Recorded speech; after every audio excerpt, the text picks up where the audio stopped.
Bonjour, dans cette vidéo, je vais vous parler de Canva. Donc Canva, qu'est-ce que c'est? D'abord, Canva, c'est un site internet que vous pouvez trouver donc sous l'adresse www.canva.com et comme petit point de repère, vous avez qu'allez-vous créer aujourd'hui sur Canva.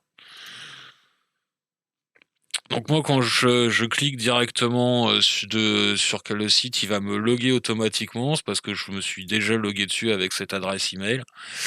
Donc je vais me déconnecter.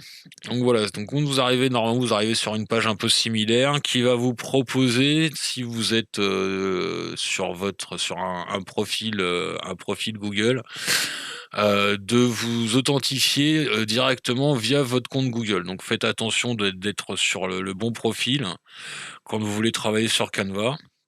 Surtout si vous travaillez en équipe et que vous partagez des projets sur Canva, c'est important d'être sur la bonne adresse email. Donc moi, je vais continuer donc en tant que support formation. C'est l'adresse que j'ai créée tout à l'heure dans ma vidéo sur Google et les outils. Donc là, vous voyez, j'ai déjà quelques suggestions de design. Il y en a énormément, il y en a vraiment beaucoup. Vous pouvez faire, je vous laisserai regarder et chercher un petit peu les différents modèles que propose Canva, mais vous en avez beaucoup. Vous pouvez faire des flyers, des flocages sur t-shirt, des cartes de vœux, enfin vraiment tout un tas de choses. Nous, dans le cas présent, ce qui va nous intéresser, c'est la création de CV, la présentation de 16 neuvième, et il y a aussi des documents A4 que l'on peut créer, qui va nous servir en fait à faire, voilà, les documents A4, ils sont là, qui vont nous servir à faire des imitations de traitement de texte. Donc je vais vous détailler un petit peu tout ça dans la suite de la vidéo. Donc la première chose qu'on va voir, c'est la création de CV. Donc on va aller sur CV, hop, il nous ouvre un design vierge. Et donc, comme vous pouvez le voir sur le côté, vous avez tout un tas de modèles de CV différents qui sont proposés. Il y en a vraiment beaucoup, beaucoup, beaucoup, beaucoup. Certains nécessitent d'avoir Canva Pro, donc ils sont reconnaissables parce qu'il y a une petite couronne. D'autres peut-être se sont payants. Là, j'ai pas d'exemple, mais bon, peu importe. Nous, on va se servir de modèles gratuits. Donc il y en a plusieurs, donc il suffit de cliquer sur un modèle pour que le modèle se mette en page directement dans votre design vierge. Vous pouvez les modifier à loisir, il n'y a aucun souci. Quand vous changez de design, il va vous proposer de remplacer la page ou d'ajouter une page. Donc vous voyez, hop, le CV, le design change. Donc il y a tout un tas de cadres qui peuvent un petit peu faire peur, mais je vais vous montrer comment tout ça fonctionne. Et donc pour ma démonstration, on va prendre ce CV. Donc hop, je remplace la page actuelle et on va regarder un petit peu comment on peut modifier un CV, un exemple de CV. Donc première chose à faire quand vous commencez un design, c'est de lui donner un nom. Tout simplement parce que à chaque fois que vous allez créer un design, Canva va enregistrer automatiquement la création du design. Donc après vos designs, vous les retrouvez dans projet ici. Donc bien sûr là il n'apparaît pas, mais si je fais une actualisation de ma page, vous allez voir que ici, donc il s'appelle encore sans titre pour le moment, mais je vais encore refresh ma page et normalement il devrait s'appeler CV démo un jour. Peu importe, pour le moment, c'est pas le plus important. Là, je vois qu'il s'appelle bien CV démo, donc il n'y a pas de souci. Alors, petite chose que je vous montre là, comme ça, c'est pas fait exprès. J'ai ouvert 2 fois mon CV démo. Et donc, sur la deuxième fois, vous voyez qu'ici, il y a marqué que support formation est en train de regarder le CV. C'est parce que, en fait, comme je l'ai ouvert 2 fois, il considère qu'il y a quelqu'un d'autre qui regarde le CV. Mais vous verrez quand on fera quand je vous expliquerai pour partager vos documents, c'est quelque chose d'assez utile parce que ça vous permet de voir qui regarde le document et qui est en train de le modifier pendant que vous êtes là.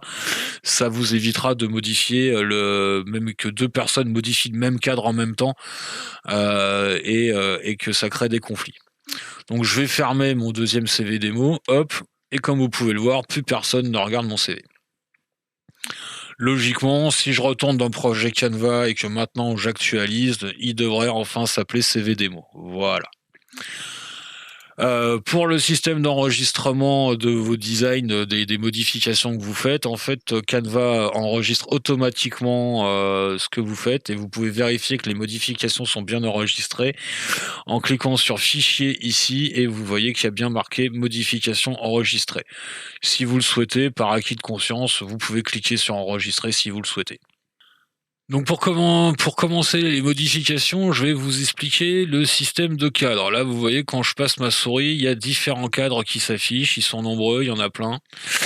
Et en fait, Canva, c'est ça, c'est que en fait, ça va vous permettre de créer, en fait, ça crée des visuels. Voilà, ça crée des visuels qui peuvent ressembler soit à un traitement de texte, soit à une présentation PowerPoint, mais ça n'a absolument rien à voir du point de vue de la construction.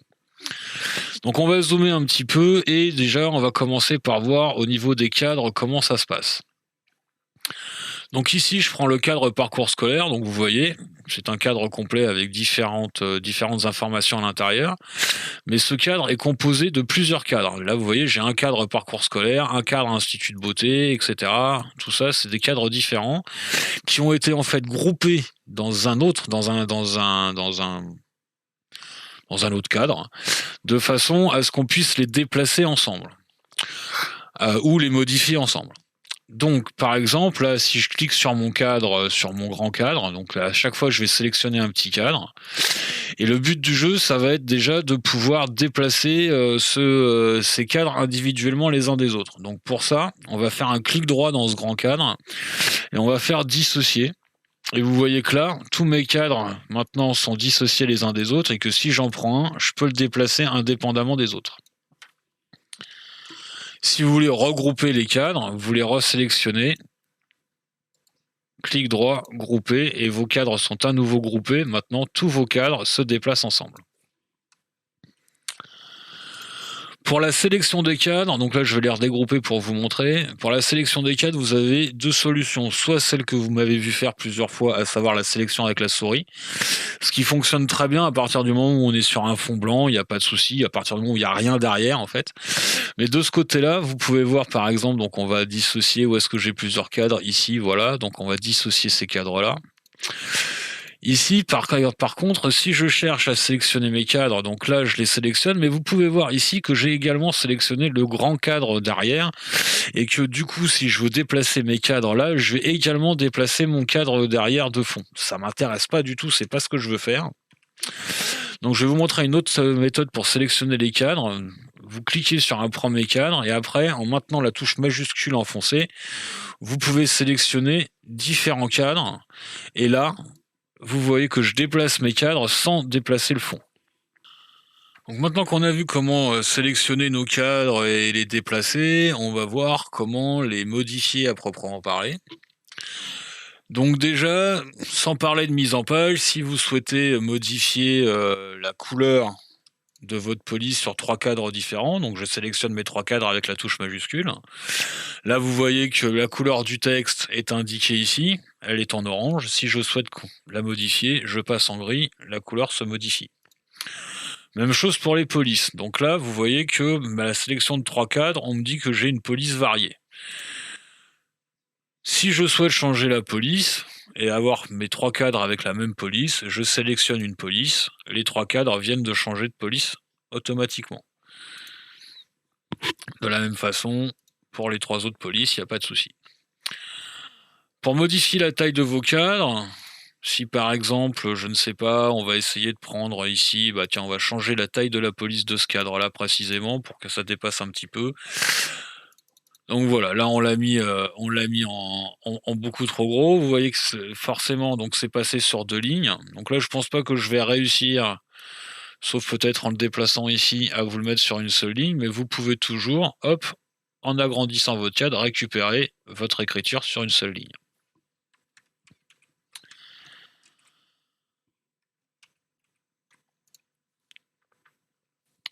Vous pouvez donc de cette façon modifier différents cadres sans avoir à les sélectionner un par un et à les modifier un par un, mais vous pouvez les modifier en les groupant.